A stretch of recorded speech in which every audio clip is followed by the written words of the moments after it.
Ashamaa kabajamtoota fi jaalatamtoota hordoftoota chaanaalii YouTube jalatti argamtan hunduma keessan nagaan waaqayyoo lafaa fi mana irratti kallattii jirtan hundatti isiniif haa baay'atu. Ana buleettiin keessan nagaa guutuun qaba.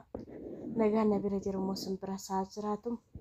Warroonni mana kootiif haarawaa taatan like, share, subscribe gochuun karaa maatii kootti dabalama. Warroonni maatii koo taatanii hanga har'aa lafaan jirteen immoo guddaa galatoomaa isin jechuu jaaladha. Har'a immoo viidiyoo nani qabadhee dhufe mana wofcoon jira. Meeqa keenya tumee bakka kana yaadata. Meeqa keenya tummooyyuutu maatii keenya fi yeroo maatii keessan bira jirtan bakka kana deemtanii jechuudha. Anna mana kana keessa baabura 8 moo 7tu jira. Wanta hunda kan daakuu garagara jechuudha. Fakkeenyaaf shiroonis adda, kan barbareetis adda, kan qamadiitis, kan xaafii, bakka akka wanta hunda daakuu garagara jechuudha. Kun kutaa tokko bishaadha. Kutaa achaanu keessas immoo baabura as keessa 3 jira, achi aanu keessa 4tu jira. Anna wanta barbaadde asumatti jechuudha. Asitti boqqolloonis, xaafiinis, qamadiinis, warroonni ruuziinis yoo madaami biraa galee ruuziin hin argamu jettanii shakkii of keessa gootan ruuziin kan biyya alaatii fi kan biyya keessatti illee hin jira. Aga barbaadde mazanatti bitatta. Yoo barbaadde bittee manatti galtee seeraan saddeet gootee deebistee daakachuu dandeessa. Yoo barbaadde immoo asumatti kinoo amma xaafii asumatti bitanii asumatti gingilchanii asumatti wannoo jedhanii asumatti daakan jechuudha. Manattis galteen immoo iyyuu seeraan wannoo itti deebifachuu dandeessa jechuudha. Inna ruuziin illee hin jira. Ruuziin kan biyya keessas hin jira, kan biyya alaatis hin jira kan barbaaddani. Ruuziin immoo kuwaa duraanii akkanumatti affeelameetu nyaatama. Yoo akkanumatti beeka namni tokko tokko. Amma garuu biddeena inni ta'u xaafiidhaan walitti gaafatina. Warroonni yaaddoon akkasii yookaan amma ruuziin kun gaafa asii baane hin jiru warri jettanii shakkitan biyya keenya keessa, Oromiyaa keenya keessa biyyuma keenya nagaa nuuf haa taasisu. Uummata keenya bakka jiranitti nagaa nuuf haa taasisu malee wanti dhabame tokko hin jiru. Wanti dhabame wanti dhibe tokko hin jiru.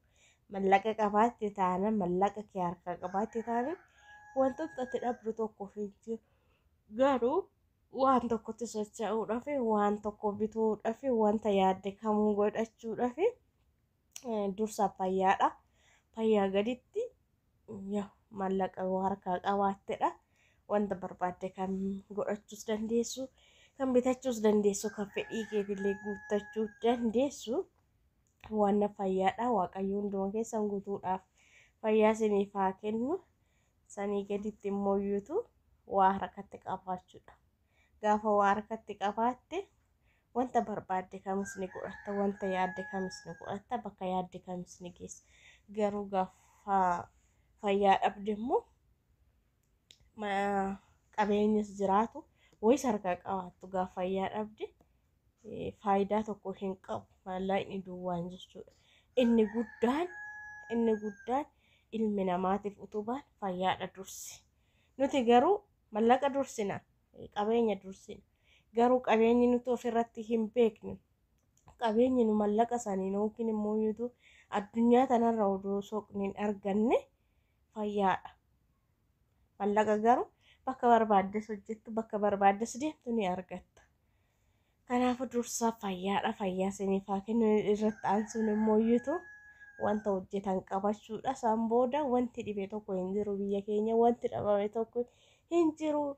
Mallaqa kee qabaatte taana waan barbaadde gochuu, waan barbaadde bitachuu, wanti si dhowwu tokko hin jiru siniin jedha. Innaa meeqa keessantu yaadata? Meeqa keessantu bakka kana dhufe? Ani kennu ji'a lamaa kiyya akkasiidha. Kana naadhaan dhufe jechuudha. Hin dhufne kana dura Izeenii dursa sin deemini hin deemne iyyuu sirumayyuu jechuudha mana ofiicoe. Maatiin akkuma kan ofii deemanii naafis deemanii. Amma immoo yoo maatirraas wantan xiqqoo fagaadhee jiruufi sosocha'uun dirqama waan ta'eef hundas baruun dirqama waan ta'eef annaa har'a mana qoccan dhufee kana fakkaatan isinii jedha. Wanta mazzanachuu barbaadan qabu mana kanaan ni mazzanattu midhaan dheedhii jechuudha. Achumatti mazzantanii yoo barbaadda fuutanii galtanii seeraan qulqulleessitanii deebistan aftanii jechuudha aduutti. Yoo barbaanne garuu achumattis bitanii namni achi keessatti soree achis xaafis gingilfatee achumatti immoo walitti makee daakkatus guute. Innaa kana fakkaata biyyi keenya, kana fakkaata jireenyi baay'ee namatti tola. Galanni Waaqayyoof haa ga'u. Wantuma kamiifuu galata isaati jechuudha. Nagaa ta'aniitis biyya ofiittis galanii nagaa ta'anii immoo maatii ofiitittuu galuun waan guddaadha. Qabeenya duwwaa miti. Kanaafuu galata isaati hooma kamiifuu. Innaa kana fakkaata oolmaan kiyya har'aayee asan oolee garuun baay'een teessan deeman taanan xinnoo galgalarra ta'ee torfaan baay'ee xixiqqoo mana ittoo naqatan akka baabura gaxaarii osoo hin taane kuni ol seente taanan fakkeenyaaf namni deemu jiraachuu baate nama lamaafis nama sadiifis inuma kaasan jechuudha. Garuu osoo kan baadiyyaa ta'e hin kaasan dafanii horofaanaa ga'e itti baay'atutti akkasumatti fakkaata. Garuu sobuu deemet illee hin beeku. Kana akka carraan dhufe malee tana dura deemee hin beeku. Akkuma saniin jedha maatiin akkuma kan ofii daakanii naa daaksan malee inni intin hin jenne har'an dhufe sirumaayyuu har'uman dhufe baa'u ooruma jedhamu jechuudha. Innaa kana fakkaata isiniin jechuu jaaladhaa viidiyoon koo har'aayi. Innaa baay'ee namatti tola. Biyyi keenyas wanna dhabe tokko hin jiru. Wanti hunduu ni jira. Fayyaa fi mallayni jira nan akkuma saniin jedhe jabaadha. Iddoo jirtanitti wanta hojjettanii wanta moo yaaddaan qabu ilmi namaa tokko ni yaada. Garuu yaada inni yaadu sanii kan hanqisuus kan bakkaan ga'uufis Waaqayyo waan ta'eef wanta yaaddan qabu wanta karoorsitan qabu haa turus malee haa dafus malee guyyaa Waaqayyo hin geessa jedhe. Guyyaa Waaqayyo immoo yoo ta'u carraan kee kana jedhe tokko bakka ati hin geenye tokko hin jiru tasumallee. Garuu wanta hojjettu keessatti wanta mooyutu amantii keetirraa si fageessu wanta hin taane bakka wanta namaafis bu'aa hin qabne kan namaa haa ta'u mooyutu guddaan ka isaati.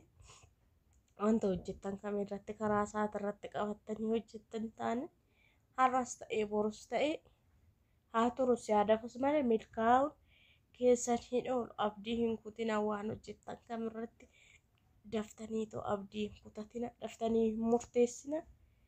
Jabaadhaa isiniin jechuu jaaladha.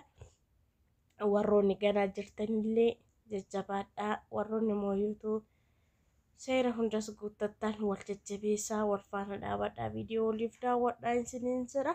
Sagaleen kiyya moo kun beektan narraa badullee dide qofa.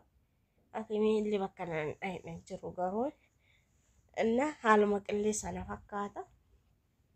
Hundumaaf waan fayyaa ta'uudha. Hundumti keessanuu warri maatii waliin taane maatii waliif ta'a. Viidiyoo waliif daawwadhaa.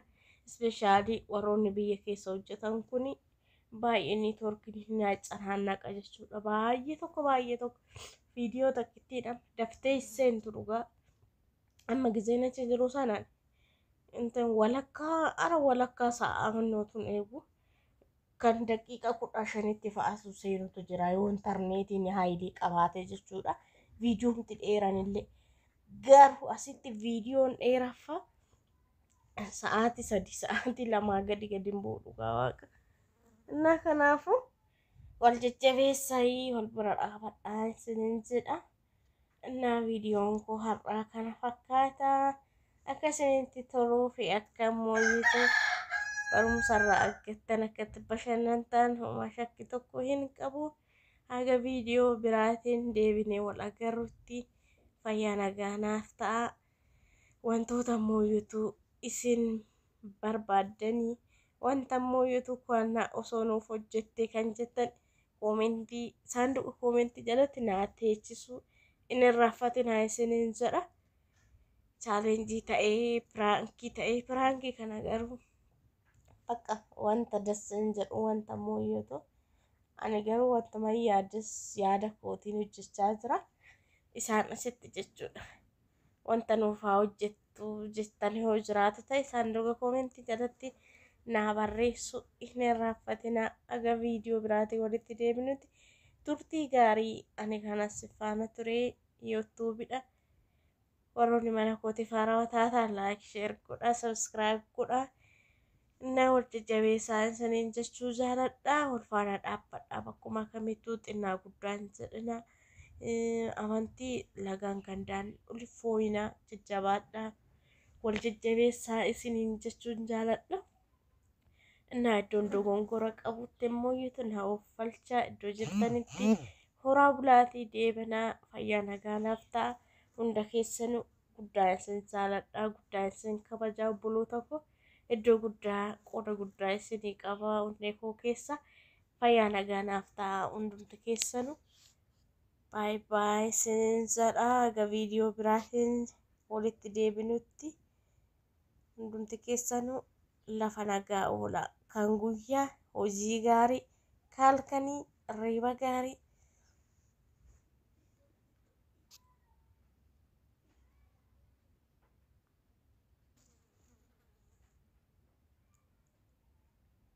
Innaa kanatti bunnisu kun shiroodha.